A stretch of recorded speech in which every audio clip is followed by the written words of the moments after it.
আসুন আমরা প্রত্যেকে ধর্ম বিশেষে সে আল্লাহ পাকের দরবারে শুকরিয়া আদায় করি যে মহান আল্লাহ আমাকে আপনাকে উম্মতের হক্কানি উলামায়ে কেরামদের মজমায়ে বেহেশতের বাগানে জান্নাতি সামিয়ানার নিচে মাগরিবের নামাজের পরই আল্লাহ তাআলা নেক কাজে শরীক হওয়ার তৌফিক যে আল্লাহ দান করলেন, সে আল্লাহ পাকের দরবারে জবান খুলে শুকরিয়া আদায় করি। সবাই বলি আলহামদুলিল্লাহ। আওয়াজ দিয়ে বলেন না আলহামদুলিল্লাহ। মুহতারাম হাজিরিন, সময় একেবারেই সংক্ষিপ্ত। এশারার আযান পর্যন্ত, এশার নামাজের পরই অন্যান্য উলামায়ে কেরাম এখানে তাশরীফ আনবেন, তাকরীর পেশ করবেন, কথা বলবেন। আমি শুধু উলামায়ে কেরামদের নির্দেশে এখানে এসেছি। মুহতারাম হাজিরিন, অন্যান্য মাহফিলের চাইতে এই মাহফিল ভিন্ন। মেঘনা উপজেলা কওমি মাদ্রাসা শিক্ষা বোর্ড কর্তৃক আয়োজিত এই সম্মেলন। সেজন্য আমি মাদ্রাসা শিক্ষার উপরে হালকা কিছু সময় কথা বলবো, বড়দের নকল করে। আল্লাহ তাআলা যেন খায়র ও বরকতের ফয়সালা করেন, বলেন আমিন। আমার বন্ধুগণ, আমার ভাইরা, তাম পৃথিবীতে যত দ্বীনি শিক্ষা প্রতিষ্ঠান আছে, এই শিক্ষা প্রতিষ্ঠান, দ্বীনি শিক্ষা প্রতিষ্ঠানে দ্বীনি শিক্ষা ব্যবস্থা, মাদ্রাসা শিক্ষা ব্যবস্থা, আমরা সবাই চাই সফল যেন হয়। কথা বলেন ঠিক কিনা? মাদ্রাসা শিক্ষা ব্যবস্থা সফল আর বিফল, কোন কাজ করলে সফল আর কোন কাজ করলে বিফল, এই বিষয়টা আমাদের জানা দরকার। উম্মতের হক্কানি উলামায়ে কেরামগণ বলেন, মাদ্রাসা শিক্ষা ব্যবস্থা সফল হয় 3 গুণের দ্বারা। আপনারা যারা যে কয়জন সামনে আছেন, যারা আমার কথাটা বুঝতেছেন, বড়রা, মধ্যম বয়সের লোকেরা, আপনারা আমাকে একটু জবাব দিয়ে সহযোগিতা করবেন। মাদ্রাসা শিক্ষা ব্যবস্থা সফল হয় কয় গুণের দ্বারা? জোরে বলেন, কয় গুণের দ্বারা? 3 গুণের দ্বারা। সেই 3 গুণ কি কি গুণ? নাম্বার 1 বৈশিষ্ট্য, নাম্বার 1 বৈশিষ্ট্য, নাম্বার 2 আদর্শ, নাম্বার 3 উদ্দেশ্য। আমি অতি সংক্ষেপে বলছি। এখন বৈশিষ্ট্য কাকে বলে? উম্মতের হক্কানি উলামায়ে কেরামগণ বলেন, বৈশিষ্ট্য হলো এলেম এবং আমল। বৈশিষ্ট্য এলেম এবং আমল। যেই মাদ্রাসা শিক্ষা ব্যবস্থায় এলেম আছে, এলেম অনুযায়ী আমল আছে, সেই মাদ্রাসা শিক্ষা ব্যবস্থার বৈশিষ্ট্য ঠিক আছে। আর যে মাদ্রাসা শিক্ষা ব্যবস্থার বৈশিষ্ট্য ঠিক আছে, সেই মাদ্রাসা শিক্ষা ব্যবস্থা সফলতার পক্ষে। কথা বলেন ঠিক কিনা? এখন এলেম আছে, আমলও আছে, এলেম আছে, আমল নাই। আমাদের সমাজে অনেক মাদ্রাসা এরকম আছে, মাদ্রাসাওয়ালারা জানেন, যিনারা পড়ান, যিনারা পড়েন, প্রত্যেকেই জানেন পুরুষ লোকের টাকনুর নিচে লুঙ্গি, প্যান্ট, পায়জামা কাপড় পরা হারাম। পুরুষ লোকের টাকনুর নিচে লুঙ্গি, প্যান্ট, পায়জামা পরা হারাম, গুনাহে কবিরা। জাহান্নামে যাওয়ার জন্য একটা কবিরা গুনাই যথেষ্ট। ঠিক কিনা বলে? তো এইটা অনেকেই জানেন, কিন্তু দেখা যায় ইল্লা মাশাআল্লাহ, সব মাদ্রাসার কথা বলছি না, আমি কিছু কিছু মাদ্রাসার কথাই বলছি, যেটা আমাদের চোখের সামনে ধরা পড়ে, যে সেই মাদ্রাসার মুআল্লিমগণ, সেই মাদ্রাসার তলবেলমগণ, টিচারগণ, স্টুডেন্টগণ, তিনারা টাকনুর নিচে লুঙ্গি পরে থাকে, প্যান্ট পরে থাকে, পায়জামা পরে থাকে। জানেন যে পুরুষ লোকের টাকনুর নিচে লুঙ্গি, প্যান্ট, পায়জামা পরা হারাম, কিন্তু জানার পরও তাদের মানা নাই। বোঝা গেল যে তাদের বৈশিষ্ট্য ঠিক নাই। কথা বলেন ঠিক কিনা? তাদের বৈশিষ্ট্য ঠিক নাই।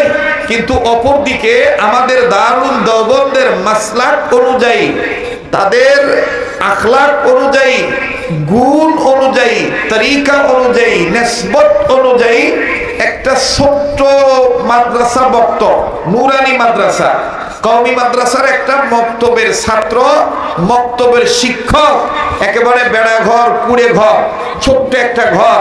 এই ছোট্ট ঘরের মধ্যে সকাল বিকাল আলিফ লাম মিম, আলিফ বা তা সা, এই পড়াগুলি তারা পড়ে। কিন্তু এই ছোট্ট মাদ্রাসার ছোট্ট বাচ্চাটাও দেখবেন যে টাকনুর নিচে লুঙ্গি প্যান্ট পায়জামা পরতে রাজি হয় না।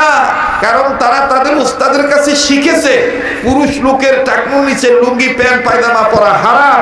এই জন্য তিনারাও মানে, তিনাদের উস্তাদরাও মানে, তিনাদের উস্তাদরাও মানে, তিনাদের ছাত্ররাও মানে। তাহলে বোঝা গেল যে এই সমস্ত মাদ্রাসা ছোট হইল, এই সমস্ত মাদ্রাসার শিক্ষা ব্যবস্থার বৈশিষ্ট্য ঠিক আছে। কথা বলেন ঠিক কিনা? তাহলে আমি আবারও পিছনের দিকে যাচ্ছি। মাদ্রাসা শিক্ষা ব্যবস্থা সফল হইতে গেলে কয়টা গুণ লাগে? 3টা গুণ। নাম্বার 1 বৈশিষ্ট্য। বৈশিষ্ট্য বলা হয় এলেম এবং আমল, এলেম এবং আমল। এবার আসেন দ্বিতীয় আদর্শ। আদর্শ, আদর্শ কার হওয়া দরকার? আদর্শ কারটা মানার দরকার? সংক্ষেপে বলি, উম্মতের হক্কানি উলামায়ে কেরামগণ বলেন আদর্শ হলো একমাত্র রাসূল করিম সাল্লাল্লাহু আলাইহি সাল্লামের আদর্শকে মেনে নেওয়া আর সাহাবায়ে কেরামের জামাতকে মেনে নেওয়া, যেটাকে আমাদের বড়রা সংক্ষেপে বলে আহলে সুন্নাত ওয়াল জামাতের আকীদায় পূর্ণ ইস্তেকামাত থাকা। যেটার রূপরেখা, যেটার নজরিয়া, যেটার সিমটমস, যেটার নমুনা এই মেঘনা উপজেলা কওমি মাদ্রাসা শিক্ষা বোর্ডের আওতায় সমস্ত শিক্ষা প্রতিষ্ঠান। কথা বলেন ঠিক কিনা? আহলে সুন্নাত ওয়াল জামাতের আকীদায় পরিপূর্ণ ইস্তেকামাত থাকা, সাহাবায়ে কেরামের জামাতকে মেনে নেওয়া, রাসূল করিম সাল্লাল্লাহু আলাইহি সাল্লামের আদর্শকে মেনে নেওয়া, অর্থাৎ সুন্নাত ওয়ালা উম্মত হওয়া, সুন্নাত ওয়ালা উম্মত হওয়া। মুহতারাম হাজিরিন, 3 নাম্বার হলো উদ্দেশ্য। উদ্দেশ্য একটাই, উদ্দেশ্যের কোনো শাখা নাই। যারা মাদ্রাসায় পড়েন, যারা মাদ্রাসায় পড়েন, যারা মেঘনা উপজেলা কওমি মাদ্রাসা শিক্ষা বোর্ড গঠন করেছেন, যারা গঠন করার পক্ষে, যারা এর আওতার মধ্যে আছেন, এক কথায় যারা কওমি মাদ্রাসা, যারা দ্বীনি শিক্ষা প্রতিষ্ঠান বানাইছেন, মাদ্রাসায় পড়ান, মাদ্রাসায় পড়েন, মাদ্রাসায় বাচ্চাদের মাদ্রাসায় দান করেন, মাদ্রাসার দিকে নেক নজর রাখেন, মাদ্রাসার প্রতি ভালোবাসার নজর রাখেন, এদের প্রত্যেকের একটাই উদ্দেশ্য। সেই উদ্দেশ্যটা কি? আল্লাহ বলেন ওয়ালিউনজিরু কওমাহুম। সেই উদ্দেশ্যটা হলো গোটা জাতিকে জাহান্নামের আগুন থেকে বাঁচায় দেওয়া, গোটা জাতিকে জাহান্নামের আগুন থেকে বাঁচায়া দেওয়া।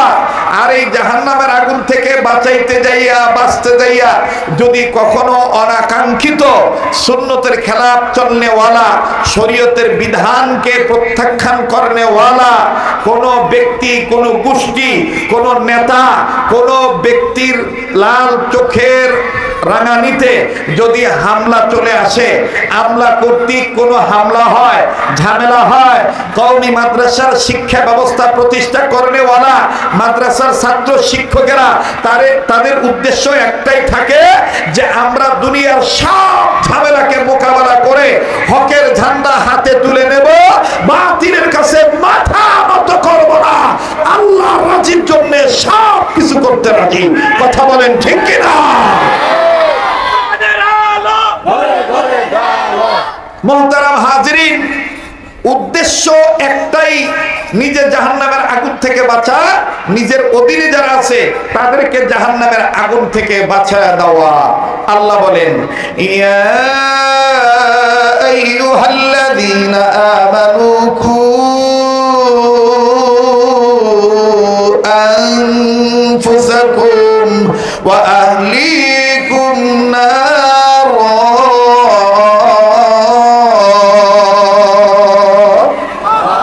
আমি কি গান গাইলাম? কি তেলাওয়াত করলাম? কোরআন তেলাওয়াত ভালো লাগে না খারাপ লাগে? মুমিনগণের সামনে কোরআন তেলাওয়াত করলে মুমিনের ঈমান বাড়ে না কমে? তো যাদের ঈমান বাড়ে তাদের জবান দিয়ে আল্লাহু আকবার আসতে হয় না জোরে হয়? মুমিনগণের সামনে আল্লাহর কালাম তেলাওয়াত করলে মুমিনের দিল আল্লাহর ভয়ে নড়ে ওঠে, তাদের কাছে থাকা ঈমান বেড়ে যায়। এই কথাটা কার? আওয়াজ দিয়ে আল্লাহর নামটা নেন না, বলেন না কার? ইন্নামাল মুমিনুনা আল্লাযীনা ইযা যুকিরাল্লাহু ওয়াজিলাত কুলুবুহুম ওয়া ইযা তুলিয়াত আলাইহিম আয়াতুহু যাদাতহুম ঈমানা।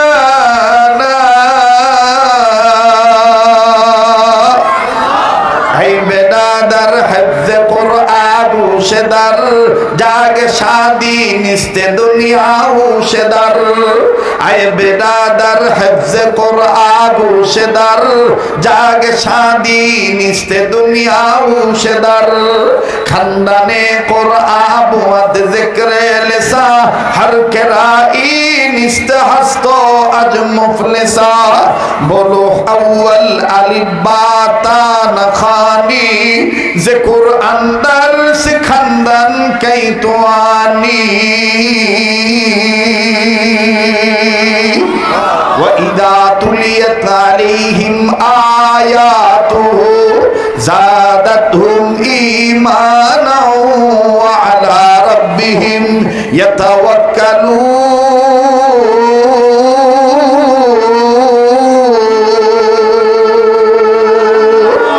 আল্লাহ বলেন, ওগো নবী, মুমিনগণের সামনে যখন কোরআন তেলাওয়াত করা হয় মুমিনগণের দিল আমি আল্লাহর ভয়ে নড়ে ওঠে, তাদের কাছে থেকে ঈমান বেড়ে যায়। কেন?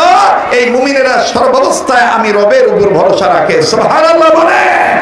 তো যাদের ভরসা আল্লাহর উপরে তাদের জবান দিয়ে আল্লাহু আকবার আসতে হয় না জোরে হয়? তো একটু জোরে বলুন তো আল্লাহু আকবার। না না মুজাহিদ ভাইরা হইল না, আল্লাহওয়ালারা টুপিওয়ালা দাড়িওয়ালারা বলেন না আল্লাহু আকবার। আল্লাহু আকবার বলতে কি ভয় পাচ্ছেন নাকি? একটু জোরে বলেন না আল্লাহু আকবার। আল্লাহু আকবার বলতে হবে। কোরআনে এ ব্যাপারে দলিল আছে না নাই? জোরে বলেন। আমাদের সমাজে কেউ কেউ বলে আল্লাহু আকবার হেফাজত ইসলামের আবিষ্কার করা, আল্লাহু আকবার জঙ্গি স্লোগান, আল্লাহু আকবার অমুক দলের স্লোগান। না ভাইয়া না, আল্লাহু আকবার বলতে হবে। এর নির্দেশ মহান আল্লাহ। এর নির্দেশ কার? ইয়া আইয়ুহাল মুদ্দাথির কুম ফাআনযির ওয়া রাব্বাকা ফাকাব্বির। ইয়া আইয়ুহাল মুদ্দাথির কুম ফাআনযির ওয়া রাব্বাকা ফাকাব্বির। আল্লাহ তার নবীকে কখনো আদর করে বলেছেন, ও চাদরওয়ালা, ও কম্বলওয়ালা, আপনি দাঁড়ান, আপনার রবের মাহাত্ম্য ঘোষণা করেন, তাকবীর দেন, আল্লাহু আকবার বলেন। যেখানে আল্লাহ তার নবীকে তাকবীর দিতে বলেছেন সেখানে আমাদের সমাজে আমার জায়গায় কেউ যদি আমাকে ভয় দেখায় বলে আল্লাহু আকবার বলা চলবে না। আমরা বলতে চাই আমরা এই কথাটা মানতে পারি না। আল্লাহু আকবার অতীতে ছিল, বর্তমান আছে, ভবিষ্যতে আল্লাহু আকবার আওয়াজ থাকবে। এইটা শিক্ষা দেওয়ার জন্যই গ্রামে ৬৮,০০০ গ্রামে মক্তব বানানো, মাদ্রাসা বানানো। আল্লাহ মহান, আল্লাহর উপরে আর কেউ মহান হতে পারে না। কথা বলেন ঠিক কিনা? নারায়ে তাকবীর। এই সামনের বাইরে চুপ থাকেন, ওই যে পিছনের কর্নারের বাজানেরা আপনারা একটু জোরে কোন তো আল্লাহু আকবার। মোটামুটি আওয়াজ আই। এবার পিছনে বাইরে চুপ থাকেন। এই সাইডের বাবারা ভাই একটু বলেন তো আল্লাহু আকবার। মাশাআল্লাহ। এইবার সামনের বাইরে পিছনের বাইরে মিল্লা জিলা বলেন তো আল্লাহু আকবার। নিজে বলবেন, ডান ডান লক্ষ্য করবেন কেডায় কয় না, যেটা কইব না মনে করুন হেডে হেই গ্রুপের লোক বিটে বেজাল আছে। কথা কম ঠিক কিনা? নারায়ে তাকবীর।